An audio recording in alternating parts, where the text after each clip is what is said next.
আসসালামু আলাইকুম ওয়া রাহমাতুল্লাহি বারাকাতুহু। দেখছেন আপনারা সূর্য ব্লকের নতুন নতুন সিরিজগুলি। আজকে নিয়ে যাব একটি সুন্দর একটি গ্রাম, আমাদের ব্রাহ্মণবাড়িয়া পাশেই গ্রামে আমার এক চাচি থাকে, ওনাকে দেখার উদ্দেশ্যে যাব। ব্রাহ্মণবাড়িয়া থেকে বাইপাস রোড দিয়ে চলে যাব। খুব সুন্দর, শুধু সবুজ আর সবুজ, মানে দেখলে অবাক হয়ে যাবেন, এত সুন্দর। ভাববেন এত সুন্দর গ্রাম কি হয়। গ্রাম তো গ্রামই, তাই না? গ্রামের সৌন্দর্য তো আমরা শহরে খুঁজে পাবো না, শহরের সৌন্দর্য গ্রামে গিয়ে পাবেন না, তাই না? গ্রাম দেখতে যত ভালো লাগে, প্রাণটাও ভরে যায়। কত সুন্দর দৃশ্য, সবুজ আর সবুজ, চতুর্দিকে যেদিকে তাকান সবুজ আর সবুজ, মাঝখানে রাস্তা, আর রাস্তারও বিশাল বড়, দুপাশে সুন্দর সুন্দর গাছ লাগিয়েছে, কাঠ গাছ, এত সুন্দর লাগছে যে বলার বাইরে।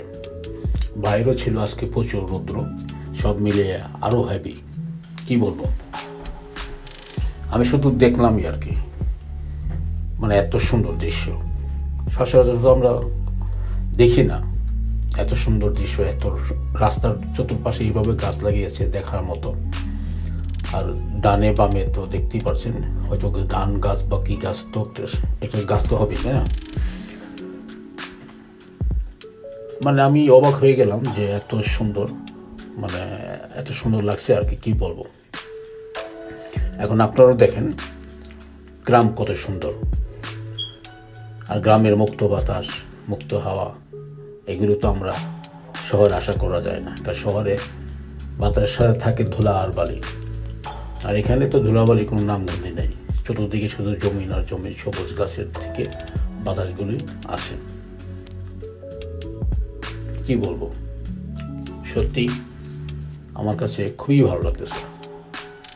আর বিশেষ করে রাস্তাটা দুপাশে গাছ থাকার কারণে আরও সুন্দর লাগছে। মানে আমি বাসায় প্রকাশ করতে পারতেছি না যে কতটা সুন্দর লাগছে, আর আমার কাছে কত ভালো লাগতেছে। মানে আমি বুঝাইতে পারবো না আর কি আপনাদেরকে।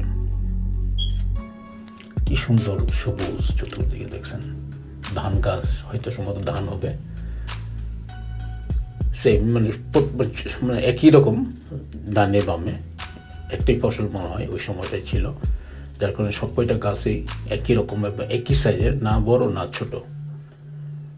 আমি বেশ কিছুক্ষণ দাঁড়িয়েও দেখেছিলাম, তারপর আবার চলে যায়, কারণ যেহেতু গ্রাম চিনি না এটা।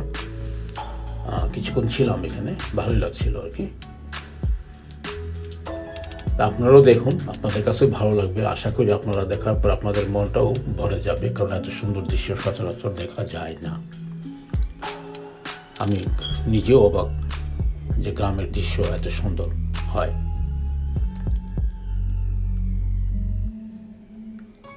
রাস্তাটা কত সুন্দর, নিরিবিলি, দেখলেন তো, কোনো গ্যাঞ্জাম নাই। বাইপাস রোডে একটা সুবিধা, এতটা ভিড় থাকে না। আর মেইন রোড থেকে গেলে তো প্রচুর গাড়ি, ট্রাক এদিক দিয়ে মারে, ওদিক দিয়ে আসে, ওদিক দিয়ে আসে, খুব একটা বিশৃঙ্খলা একটা সৃষ্টি করে। আপনি দেখা গেল যে এক সময় দেখা গেল যে আধা ঘন্টা ওয়েট করতে হয়। আর এই যে বাইপাস রুটগুলো করছে, সত্যিই খুব ভালো করছে। এই রুটগুলো করাতে ভালো হয়েছে, কারণ আমাদের যানজট থেকে বেঁচে যাই এবং খুব ইজিলি গন্তব্যস্থানে পৌঁছে যেতে পারি।